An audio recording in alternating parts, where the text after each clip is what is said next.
আমাদের ছোট্ট রুকায়া সোনামনির জন্মদিনে আজকে আমরা সবাই একসাথে হয়েছি, ভীষণ মজা করতেছি, সাথে খাওয়া দাওয়া তো আছেই। জন্মদিনের প্রোগ্রাম তো ম্যাক্সিমাম সময় সন্ধ্যার পরেই হয়, আর এই অনুষ্ঠানটাও তার ব্যতিক্রম না। সন্ধ্যার পরের দাওয়াতেই ছিল, প্রায় রাত 10টার দিকে শুরু হবে অনুষ্ঠান। তবে আমরা আগে আগেই চলে আসছি, এসে দেখি কেউ এখনো আসেনি, বার্থডে গালও আসেনি, বার্থডে গালের আব্বু আম্মু কেউই না, শুধু আমরাই চলে আসছি সবার আগে। একদম ফাঁকা স্টেজের ডেকোরেশনটা তো দারুণ লাগতেছে। ছোট্ট বাবুর জন্মদিন আজকে, অনেকদিন পর আজকে আমরা সবাই একসাথে হব। আশেপাশে একা একাই ঘুরে বেড়াচ্ছি, আর তার মধ্যে একে একে আমার সুন্দরী ভাবিগুলো চলে আসতেছে। আজকে যাদের ভিডিওতে দেখবে তাদের সবাইকে মোটামুটি তোমরা চিনো, কারণ সবাই পরিচিত মুখ। আর এই তো আমাদের প্রিন্সেস বার্থডে গার্ল একদম ফড়িং এর মতো উড়ে বেড়াচ্ছে, বাট কেন জানি না তার মনটা আজকে ভীষণ খারাপ। এইদিকে দেখি আমার হাজবেন্ড অন্য মেয়েদের সাথে ভিডিও করতে ব্যস্ত।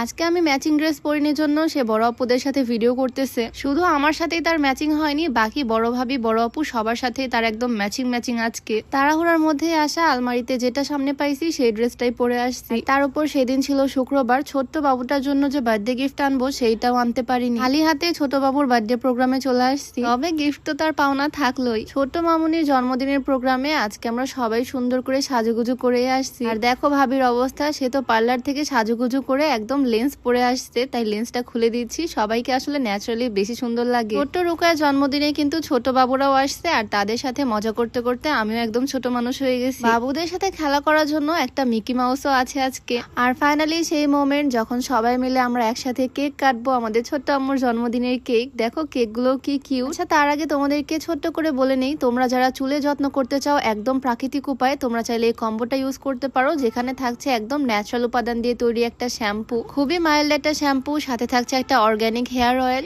এই তেলটা মূলত চুল পড়া কমাবে, নতুন চুল গজাতে সাহায্য করবে, চুলের খুশকি দূর করবে। আর সাথে থাকা এই হেয়ার প্যাকটা চুলে পুষ্টি যোগাবে, চুলটাকে আরো বেশি ঝলমলে আর শাইনি করবে। এই কম্বোটা তোমরা MN nature store Facebook page থেকে পেয়ে যাবা, পেজটা আমার ডেসক্রিপশনে মেনশন করে দেওয়া থাকবে। তো ফাইনালি বার্থডে আমেজ কিন্তু শুরু হয়ে গেছে। আমরা সবাই মিলে একসাথে চলে আসছি বার্থডে স্টেজে, কেকের অ্যারেঞ্জ করা হচ্ছে, সাথে কার্টুন তো আছেই। আমরা যখন ছোট ছিলাম তখন কিন্তু আমাদের বার্থডে এইভাবে সেলিব্রেট করা হতো না। এখনকার বাচ্চাদের বার্থডে কি সুন্দর করে কনভেনশন হলে সেলিব্রেট করা হয়, কত সুন্দর প্রোগ্রাম করা হয়। আর আমাদের বার্থডে সেলিব্রেট করা হতো বাড়ির মধ্যেই, বাড়িতেই খুব সুন্দর করে বেলুন দিয়ে সাজানো হতো। আমার বয়সী এলাকার ছোট ছোট পিচ্চিরা আসতো, সাথে আমার স্কুলের বন্ধুরা, সবাই মিলে একসাথে কেক কাটতাম। আর খাবারের মধ্যে থাকতো লুচি, পায়েস, কেক। ওই সময়ের বার্থডে সেলিব্রেটের মজাই আসলে অন্যরকম ছিল। আর গিফটের মধ্যে ম্যাক্সিমামই পেতাম কাচের মগ। আমার সাথে কেকে রিলেট করতে পারছো বলতো, কার কার বার্থডে এইভাবে সেলিব্রেট করা হতো? যাই হোক, কথা বলতে বলতে কেক কাটা তো কমপ্লিট, আর এদিকে রাত ভাইয়া দেখো সবার সাথে কিরকম মজা করতেছে। এদিকে আমি পালিয়ে চলে আসছি খাওয়ার রুমে, সবাই মিলে একসাথে খেতে বসে পড়ছি। আমাদের কিউট ঝগড়ুটা আপু আমার পাশে বসছিল, বাট তাকে সরিয়ে দিয়ে আমার হাজবেন্ড বসলো আমার পাশে, কারণ বউয়ের পাশে না বসে সে আবার খেতে পারবে না। মানুষের সামনে সে আবার একটু বেশি ভালোবাসা দেখায়, আলগা পিরিত যাকে বলে। যাই হোক, এদিকে গল্প করতে করতে চলে আসলো আমাদের খাবার। খাবারের মধ্যে ছিল সাদা পোলাও, চিকেন রোস্ট, গরুর মাংস,